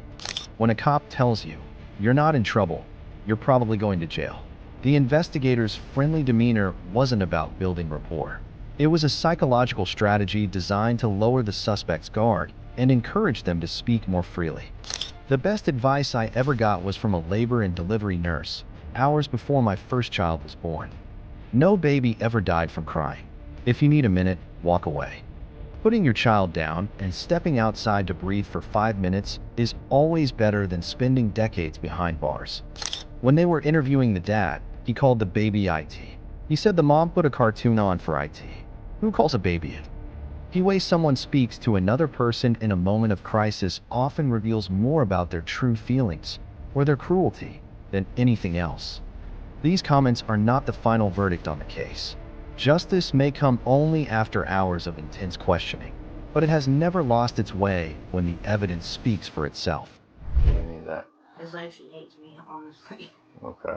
Do you guys? How do you discipline her? I smacked the off of her. When violence is disguised as discipline, the line between emotional destruction and physical abuse becomes almost impossible to see. On November 9th, 2025, police in Kentucky unexpectedly arrived at an apartment after receiving an urgent report from a local school. A student had come to class covered in bruises and, in a state of panic, told staff that they were repeatedly locked inside a dark room. Authorities quickly secured an emergency search warrant, uncovering disturbing secrets hidden behind the family's front door. Hello, how are you? Okay. I just need you guys to step out here and talk to me real quick. I have a search warrant for your residence, okay? So I need both of you all to step out here and talk to me. Search warrant for what? I'll explain all that to you as soon as everybody comes out here. Step out here, please. How long have you guys lived here? September. September. Is there anybody else in the house other than you two? Okay. How you doing, Butch? All right. My name's Deputy Mail. I'm here with a search warrant for your house, okay? There's a couple things that I'm looking for. I think you have an idea of what this is in reference to. You guys had a kid removed from your residence not too long ago. Okay, that's what this is in reference to, okay? I'm conducting an investigation. You'll have a copy of my search warrant once I'm finished with completing everything. Do you understand that? Why are you here to search? For items in reference to my investigation, I just explained that to you. Items of what? Items of my investigation. I'm conducting an investigation. Have that. That's what I'm going to do. But I wanted to have contact with you first. So if you could have a seat in the kitchen there, I'll do what I need to do and I'll get out of your hair. I'm gonna put my boots on. Well, I'll go out let me go inside. back. Hold on a second. Let me go back there with you. You're not going. Many people wonder why officers calmly read a suspect their Miranda rights or question them so politely. In reality, this is a psychological interviewing strategy built on transparency. When suspects don't feel pressured, they're more likely to believe they can control the narrative. But the more they talk, the the more likely they are to expose inconsistencies that become difficult to explain later in court. From me, okay? Are you want me to leave it open for you? Sure. Make it easier on me. I appreciate that. Mark. Yeah, you're. I don't like you either. Get out of my way. He can step outside, yeah. Step out with him? Yeah, if you wouldn't mind. Appreciate You it. don't need to go to jail to stop. Do I need to be in here? You can stay in here if you or go out. It's up to you. I'm trying to be as nice as I can with you. I'm not trying. I mean, I haven't had this happen before, so I don't. I understand. I obviously have a job I got to do. Okay, and I'm here for a reason. All right. I wouldn't just show up here without a reason. It's hot in here, babe. It's okay. There's a firearm right there. I have 4 brothers. A pistol, Glock right there. Run the serial number on that Glock. I don't know. We'll find that out. Yep. What's that? Blonde hair. Yep. Like for a woman. I told you his manner was one of the things. Yeah. I'm looking for a belt buckle. Would you two be able to, or be willing to answer some questions that I have for you here momentarily? Be willing to speak with me in reference to this, or you don't have to. It's up to you. I'm just. Yeah, I want to know what's going on, yeah. Okay. So obviously, I'm here for allegation of child. Okay, that's the reason for my investigation. That's what I'm got this search warrant for. Okay. Are you guys going to be willing to talk to me, or no? That's up to you all. People often say children make things up, but watch how investigators compare the child's statement with the wooden paddle. The contrast between the adult's explanation, that it was just hanging there as decoration, and the child's detailed description became one of the strongest indicators that something wasn't adding up. The greatest contradiction shared by many abusers is the belief that behind closed doors, they are the only authority that matters. But in criminal investigations, no secret lasts forever. Even the most carefully constructed lie leaves behind psychological cracks, and those cracks are often where investigators begin uncovering the truth. I have to ask you these questions, okay? Are you under the influence of any or alcohol right now? No. All right, so before I ask you any questions, you must understand your rights, okay? Now that I've read you those rights, do you wish to still speak with me? Yeah. Okay. Obviously, the reason I'm here is because of your daughter and the allegations that she brought against you all. Can you kind of tell me about that and what's kind of going on, how these came about? I really don't know what was said. The Okay. CPS worker didn't really tell me what was said. Okay. And he spoke to us separately, so I'm still pretty much in the dark. Okay. I mean, I'm gathering something about the lock. Yeah, that's one thing for That's sure, about yes. all I know about. So, at any point in time, did you all lock her in a room where she couldn't get out? Only when we go out to smoke cigarettes. Only when you go out to get smoke cigarettes? Yeah, Okay, she's so, not in there more than 5-10 minutes. okay. But she's never been left there, like, overnight or No. anything like that. So it's No. only been for 5 or 10 minutes. Yeah. You lock the door and she can't get out. All right. When you guys discipline her, how do you discipline her? Stand her in the corner or make her go to her room. So you've never paddled her or smacked her with anything? I've smacked her with my hand. With your hand? Nothing other than your hand, though? No. Never a fly swatter, wooden paddle, nothing like No. that. So she's making all of that up. I haven't done it, no. Okay. Have you seen anyone else do it? No. No one else you've seen do it? No. When has all of this really came to light to you? I mean, has she ever came to you before about saying, hey, I'm not happy, I don't... No, she want does to-" this every year. Every year? Since she started school. Since she started school? Oh, and what has she done in the previous years? I can't really remember the preschool one, but one time she said, it's when my other 2 daughters were living with me, she said that we beat her. Her sisters held her down and beat her leg, and she has that port wine stain down her leg. Okay. And she told them that was bruises. Okay, what did you say she had down her leg? Port wine stain. Port wine stain? Yeah. What is that? It's a birthmark. A birthmark? Okay. It goes all the way down. All the way down her leg. Okay. Did you notice any bruising on her at all? I didn't. Past? You didn't notice any bruising No. on her at all? I got to thinking about that because I read on my chart where she went to the doctor for Yeah. bruising. Yeah. I asked him about it, and he said that she had a bruise on her shoulder and one on her elbow. And Sunday night, she went and took a shower. Okay. She wears this little spaghetti strap dress as a nightgown to Yeah. sleep in. Okay. I didn't see any bruises on her. Okay. And she was sitting right here at the table. The table was cleaned off. course, but Yeah. but she was sitting there at the table. She's eating peanut butter cookies that I made, and she went to bed. Any point in time has she ever came to you complaining about, you know, someone physically harming her or someone hitting on her or anything like that? No, she hasn't came to me now. She'll go and tell people at the schools. Okay, so she doesn't ever communicate anything with you stating any of that. It's like she hates me, honestly. Okay. Do you guys not have a very clear? I mean, I'm not trying to make anything personal. I just It doesn't feel like it. it doesn't feel like you guys have a very good relationship. No, because she just don't care. Yeah. Like when the CPS was here to take her to Chrissy. Well, Chrissy came and got her, but to take her over there to stay, she just hurried up and packed all of her stuff up. She was ready to go. Yeah. As soon as she went over by Chrissy, she wouldn't listen to nothing we said. Nothing. It was just like we weren't even there. Okay. You said you had she has two older sisters, is that correct? Where are they at? There with her dad. With their dad? Yeah. Okay. Do you have a good relationship with them or? With them, yeah, but with not him? with him. Not with him, yeah. So the other thing that I want to bring up to see if you can bring light on this. One of the things that she advised me that there was a brown belt with turquoise on it. Butch has got one with turquoise on it, but Where is it at? probably on him. Where's the turquoise at on the belt? I mean, it's just a collar. Just a And collar. there's some on the buckle too, but it's the collar in the belt. If It's he- brown and has cut out designs Okay. If he would not have that belt on, where would that belt be? hanging in the room. With the buckle? Or is the buckle on the belt? Yeah. It's decorative. I don't know. The one he is wearing out there? Oh, maybe The not. buckle he's wearing out there is gold. That one's still packed away, I think. The black buckle is. Do you know where that would be at? I don't know. Which belt would he wear with this The one he's got on. one he's got on? Okay.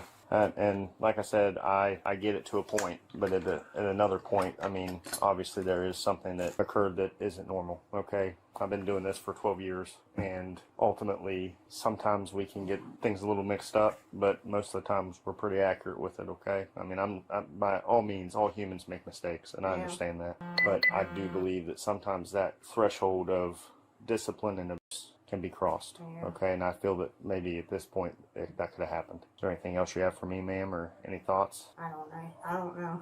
Okay. Well, I don't know. That buckle's not even been out since we've been here. I got you. Oh, and just so you know, that paddle, Yes, ma'am. I got that paddle at a house that we cut grass at, Okay. and they were throwing it away. I got you. So it's pretty much just for looks. You could see that it was like a college thing. Mm-hmm. I just had it hanging on the wall for. I use that buckle. My wife, she gets out. Now I'm gonna take the belt for her. I got it. He's about the only guy I've been with that hasn't. Have you ever seen him lay his hands on your little girl? No. Have you ever seen him I hit mean, he smacked her too, yeah. with what? With his hand. Been hit her with anything else? I haven't seen it, no. You haven't seen it. Has she ever said anything to you about him doing it? Like I said, she doesn't. Like I said, ma'am, I've been doing this for 12 years. I know. Okay. But she doesn't talk to me like. And you can't tell me that a little girl's crying herself to sleep and you can't hear it after she's had an interaction with him. She's not. She's Especially not. in this house, okay? And She's ultimately, not cried herself to sleep. well, that's not what she's telling me. I'm just being honest with you, okay? Yeah. I'm being as transparent with you No, as I she can. hasn't. There's a I'm reason that I have the items that I have Yeah. on this table, and it's because they have been Mentioned. very, very well described and mentioned to me. Okay? I'm just being upfront with you. Yeah. Like, very descriptive. All right, you can just sign right here for me. All right, so you want The suspect's emotional detachment and spontaneous lack of empathy ultimately became one of the most revealing pieces of evidence against him. Quick. Have a seat or you can stand up. It's up to you. Okay, I have to ask you a series of questions before I can start talking to you, okay? Are you under the influence of alcohol right now? No. Okay. Right now, you're not under the arrest, okay? You're not under arrest at any time. You can stop talking to me at any time and say, I don't want anything else to say, Right, okay? I don't like to sugarcoat anything. I like to be as transparent with you as I possibly can. And put the lock on the door, and I kept telling her she didn't stay out of our bedroom. I was going to do it when we go outside and smoke, and if she wanted to come out with us, if not, I was going to put her in her room because she kept going in there and getting in, and that's she got the phones again, Okay. which has only been 15th time that she kept getting them. And she ended up calling 911 that one night. One was out here smoking, and we heard her talking. It's ridiculous. The whole goddamn deal is she does it every school year. So then school starts. She did it last year. Woman done told CPS worker that they hated Liza a lot. Took her in there, stripped her. Not a goddamn bruise one on her. Okay. Just cause she had a little bruise on her arm and her shoulder. She was bent down helping my stepbrother doing his tree stand steps. Okay. Have you, at any point in time, have you ever disciplined her in any way? Yes. Okay. How do you discipline her? I smacked the off of her. Okay. What did you use? For stealing. Yeah. What did you use to smack her with? Your hand? Yeah. Okay. Have you ever used a paddle, fly swatter, or anything like that? No. Never. No, She's making that up completely. Yep. I've threatened her. You've threatened her with the fly swatter? No paddle. With the paddle? Yeah. Because, like I said, I mean, this is pretty serious stuff, and like I said, she's very descriptive on what you have used to correct her with. Yeah, well. And I agree. Listen, I agree with discipline with kids, but there's a very fine line. Put her in the corner Between discipline. She don't even want to stay in the corner. So what happens when that? Make her sit down. She don't want to sit down. I mean, it's just back and forth. She just. Has there ever been a time that you have been here with her and her mom not be here? So it's always No. I'll take that back. When her mom was in the hospital, yeah. But no, it wasn't here. It wasn't here. It was at the old house. Yeah. You've never been with her by herself here. No. Okay. Would you be willing to take a polygraph that you've never used anything on her? Would A lie detector test. Yes. Yeah. You'd be willing to take that. Yeah. Okay. Well, I will probably offer that to you. All right. Okay. And you're going to pass that with flying colors. Well, I don't know how that works. Some people pass it, some people can't. Some people lie and pass it. I just want to give you the benefit of the doubt. That's all I'm saying, okay? But there's no reason that I'm telling you, I don't beat the kid, okay? Okay. Didn't have this problem with my two boys and their. Well, you have to understand there's a big difference between boys and girls. There's a huge difference. There's a big goddamn difference between one stealing all the time, too, and one not stealing. Was there any time that you had ever wanted to keep her from school, from going to school? That you told her she wasn't going to school at any time? Yeah. When was that? When I had a doctor's appointment. When you had a doctor's appointment? When was your doctor's appointment? Dude, I don't know. I'm just saying when I have a doctor's appointment. When you have a doctor's appointment, she doesn't go to school. What's the reason for that? Because we ain't going to be back to get her off the school bus. Okay, well, that's it's just common sense. Well, again, I don't know you from Adam. And okay? I had to make her stay home a couple weeks ago because I had a phone call to make. It was in time period where I was going to be home. So you had I don't have cell phone service here. Okay. So you have to leave here to make a phone call is what you're saying? I do. So you made her stay home from school because you had you had to go make that phone call and there wasn't going to be anybody here is what you're explaining to me.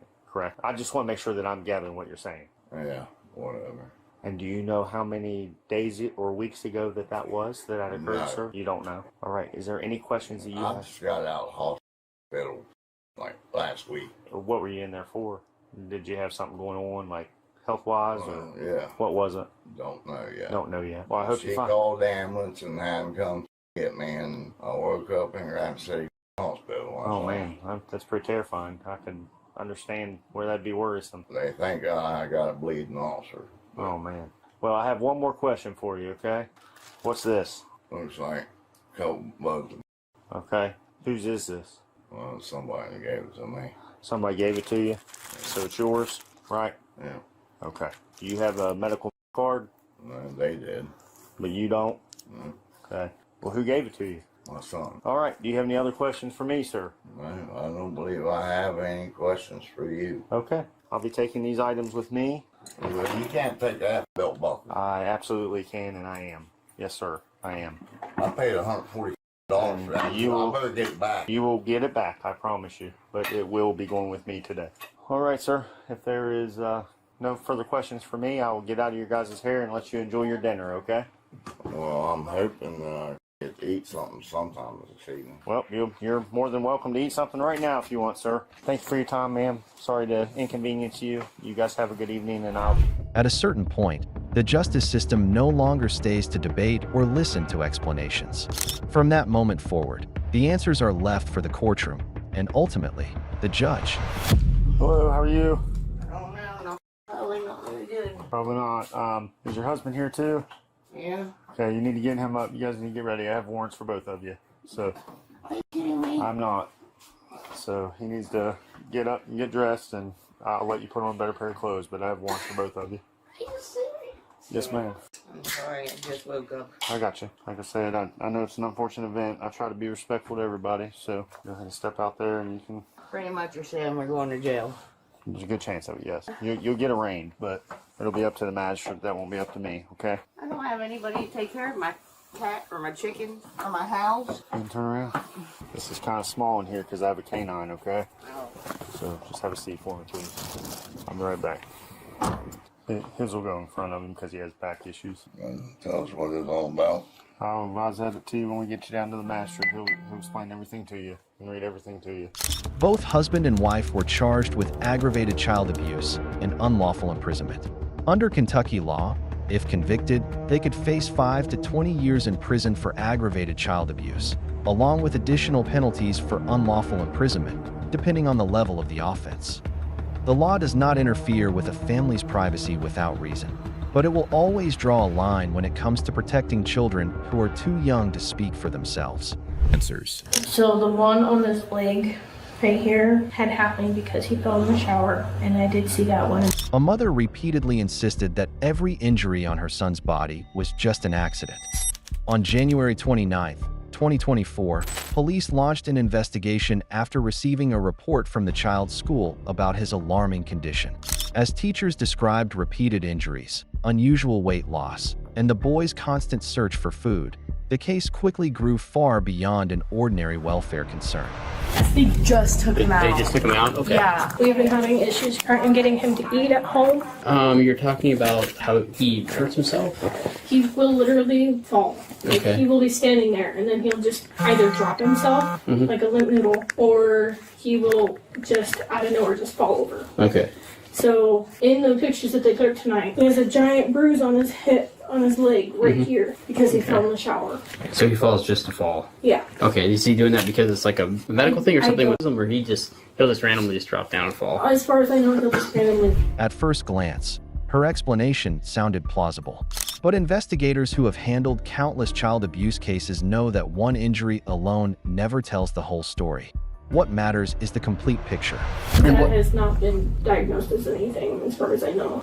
Okay. Yet. And you said, okay, and he's, you said he was autistic. What else does he have? It's all three of all those words. It might be scrambled, Okay. but essentially, he has to have firm boundaries, and he has to have set consequences and be told. And then and just recently got the online form to get him into ABA therapy because Okay. to at least get him assessed, see if it would help, whatever it may be, and then You said ABA therapy? yeah.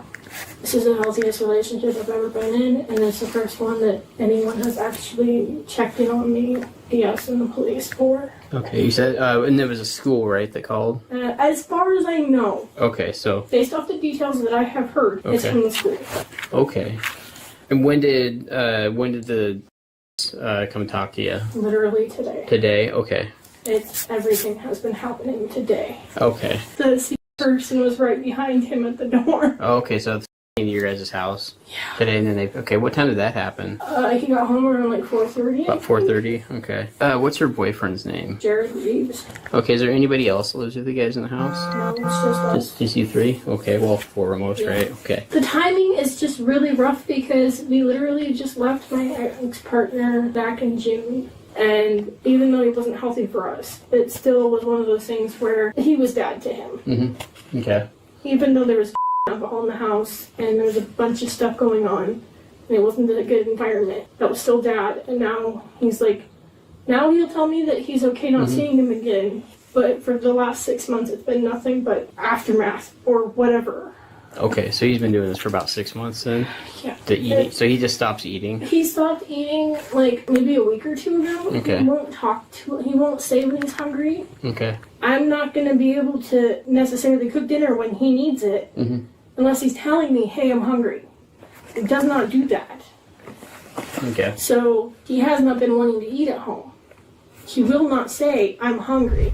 From a legal standpoint, parents are a child's lawful guardians and have a legal duty to provide proper care, protection, and basic necessities. Ended last year, he had his pants pulled down on the bus. I'm his biggest advocate. I speak up anytime I hear something, but when he's not telling me anything, I can't do anything. The challenges are shifting and changing, and he's already been through trauma. Okay. And when you say trauma, what kind of trauma has he been through? his biological father was abusive, would throw things, and was very demeaning, and almost threw a high chair at him when he was 1.5 years. Oh, geez, okay. He liked having with single moms, but he didn't like the responsibility of being a parent. Gotcha, okay. Really into weed, drinking, and I also, in the divorce papers, I put in a note. And who was your last partner? A child can be threatened into lying. Fear, however, and the bruises left behind are objective evidence that cannot be manipulated. Cool. And are you okay if I go and talk to him real quick? Yes. Okay, I'm not going to ask him like detailed stuff. I'm just going to kind of say hi and just see what's going on with him. So, okay. What's your name? And you're a police officer. I am. My name is Phil. Nice to meet you, Phil. Yeah, you too. Do you mind if I ask you a couple of questions? You doing okay? Okay, looks like... This was when I was, like, freezing. You're... When I was. Well, when you were? Yeah. Okay. Alright, man. So, it looks like you got a couple of, and stuff. How'd that happen? An accident. You Oh, it's just on accident. Okay. Do you have a bruised leg I heard about? Yep, that was from the city bus number 90. The law does not allow anyone to hide behind the label of discipline to justify harming a child's health, dignity, or well-being. Using physical punishment and fear to force obedience is one of the clearest forms of domestic abuse. Banger. We argue a little bit, but not all the time. Okay. Does anybody ever at school? Who doesn't like me does. No, people who don't like you do. Okay. Do you ever go and see anybody that talks to you, like any doctors or anybody? And I was a baby, I did. And you're okay. And it's just that I get a lot. You get a lot at home. How do you get? Like respecting people, Okay. not doing what I'm supposed to, lying, not listening. Okay. How old are you? When you get in trouble, what happens? I would get the not when I get told to. I need to go to the restroom. When two independent witnesses describe the same pattern, an investigation no longer relies on instinct.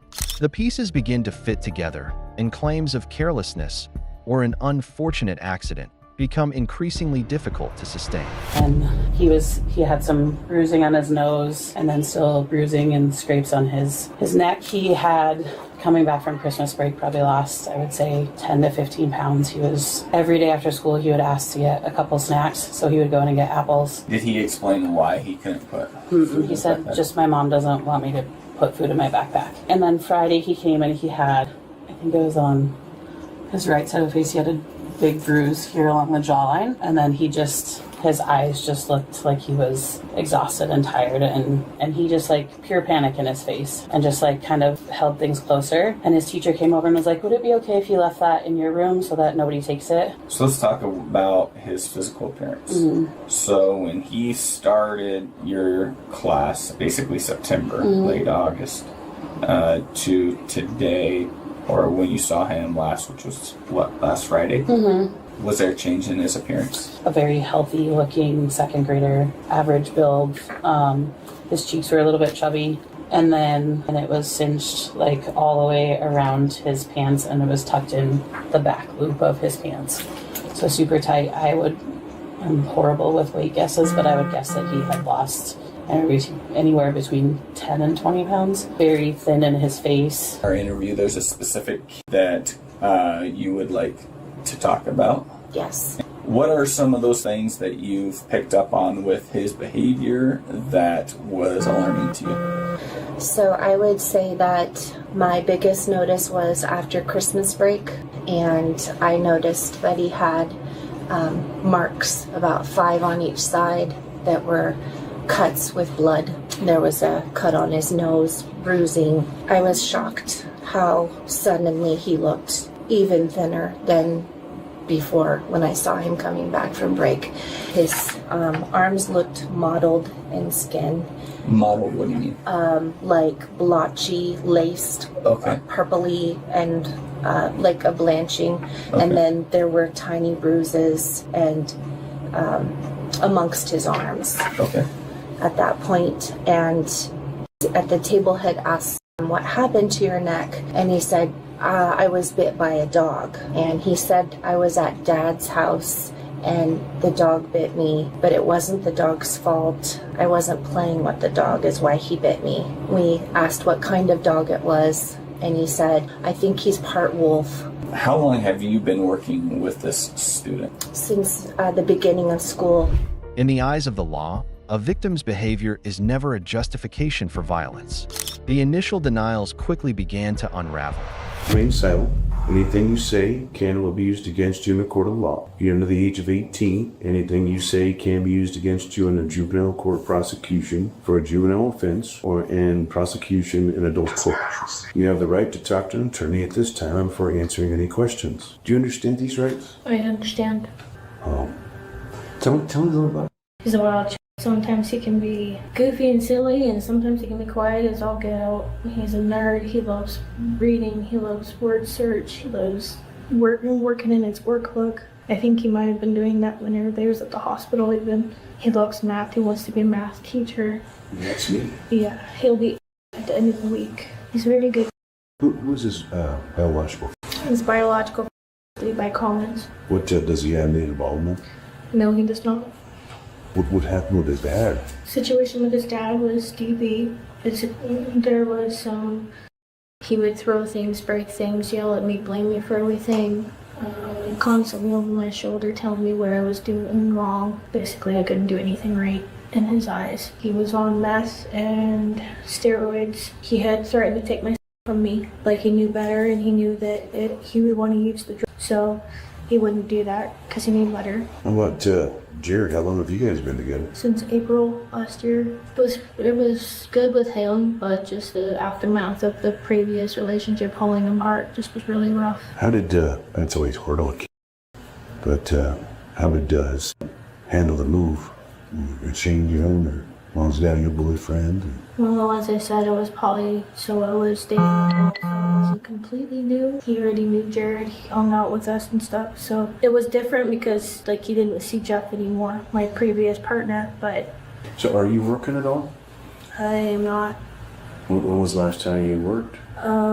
April last year. April last year, I had a mental breakdown, went into outpatient therapy And then when I found out I was pregnant, I was looking for more work, and I was debating on going back to Amazon, but I found out I was pregnant and I didn't want to work at Amazon while I'm pregnant. What are some of the issues that you've been having with Dan? What do you get disciplined for? He has been lying a lot, making up stories. He highly disrespectful, back talk, the dawdling that normal kids do. Taking his time, not doing what he's supposed to do. His chores are simple. Clean the kennels for the dogs, brush his teeth, wash his face, clean his room. You never belt at all? No, I did not use it. What did you use? I did use a metal spoon. How long ago was that? I think it was during Christmas break. How about Jared? He's only used it twice, and then otherwise it's been open hand. Can you describe the spankings? Is he got clothes on? Is it bare bottom? Is it 1 smack, 2 smacks? Is it dependent on the lie or the punishment? Or I can answer that. He would usually have his pants down, depending on the severity of it. when you're saying, is that with the first side, with the hand? Hand. Okay, so describe the spanking with the side real quick. I can't. I wasn't delivering. Okay.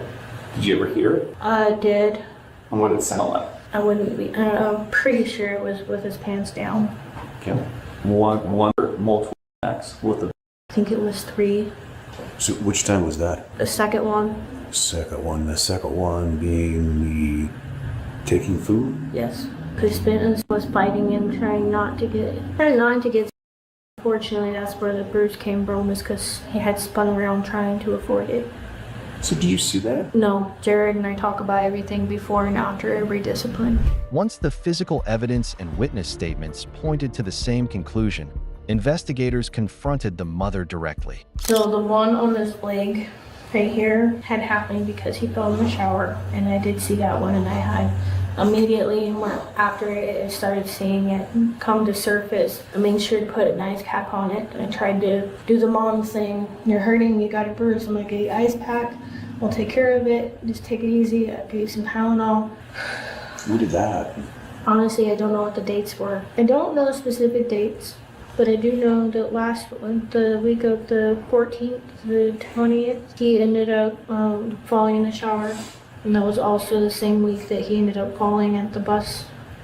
Is that January? Yes. Okay.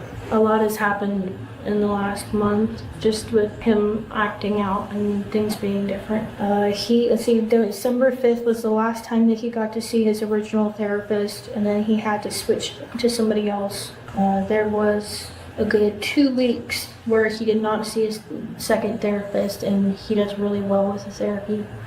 But because of his adjustment disorder, it's very hard for him not to see them. They held him out with stuff. How about the ones that are all up and Nan's back? I don't know.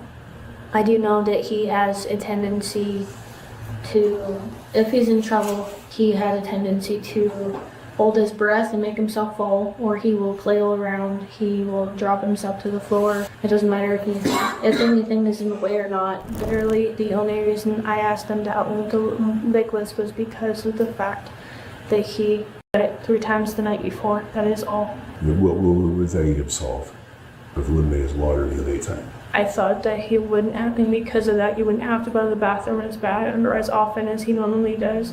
Would that have solved it if it was you? Like I said, if you're a human, you're how old now? You'd say everybody kind of knows how that works. Drink lunch, coffee in the morning, a little later, and you should go. I saw him getting out of bed to go to the bathroom, and I was just trying to limit and trying to keep it But low. we're talking about daytime when he goes to school. He gets home in the afternoon. We're talking about bedtime in the evening when he goes to bed. Those are way different, aren't they? His timing on his liquid intake, he has cut off, has always done 7 o'clock, but even having that cut off because of the work he does not get out of bed was not helping. So you were cutting off at 7 o'clock at night? So he didn't go to the bathroom in the bed. And then so not only were we cutting it off at 7 o'clock at night, but then he would have during the daytime too. When was he ever supposed to get any liquids? I wasn't trying to completely take him off of it. I was just trying to help narrow it down a little bit. I wasn't trying to completely take it away from him. I was only trying to maintain it. I was not trying to harm my. Got the on the door. He forgot in there. When you guys came in for the search warrant, I did realize, oh crap, it's still in there. But we did not leave it there on purpose or for any other reason other than I forgot to take it out. Remember how Detective Stenton said it's time to be honest? Did you know that it was reported to us that the reason why the hanging on the back of the door was so that he had a remembrance of consequences and punishments? I was made aware that the allegation was that it was an intimidation factor, yes.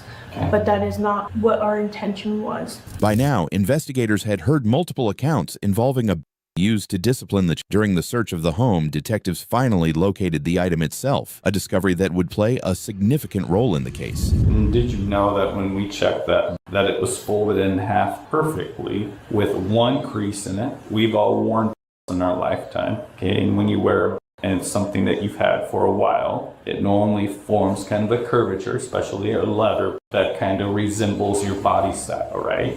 Okay. Correct. I don't know how the injuries on him are more consistent with that, to where the doctors are saying the consistency of torture. The bruises on his body are way beyond everything that you've described here. I do not know. There's some serious issues on here. Like I said, we want to get you help. You have to start out being honest with us. And you're not being honest about these things. Does he make you angry at times? I get flustered sometimes, but I don't take it out on myself. So does he frustrate Jared at times? He's got a history of having temper issues. I'm sure you're aware of that. He walks away when he's frustrated, whether it's with me or him. He walks away and he deals with it in another room, and it's usually just. Except when he punishes him with the spanks him with his hand? The investigators' strongest legal strategy was placing the mother within the cycle of domestic abuse itself. Once a victim in the past, prosecutors argued that she had become an enabler, allowing the abuse to continue under her own roof. It's not okay to steal and do those things. I understand that part. But yes, I do not, and any other time I would not have been okay with about being used. So you believe he lied and you got. So then the school contacts you, a kid gave you an apple, he eats and scarfs down the apple. Are you aware that he eats the entire core, stem, seeds, everything? I was told that after the fact, sir. Okay, sounds like a hungry. So then he's so hungry, he takes another apple without asking. You have a kid that's malnutritioned, malnourished, dehydrated, and he steals an apple to help make sure that he's eating. And you think that that's worthy enough discipline or worthy enough crime to be punished by seeing him with a several times? No, sir, I had not been thinking about it that way. I had only been thinking about it from the viewpoint of him stealing. There's probably a lot of sensories.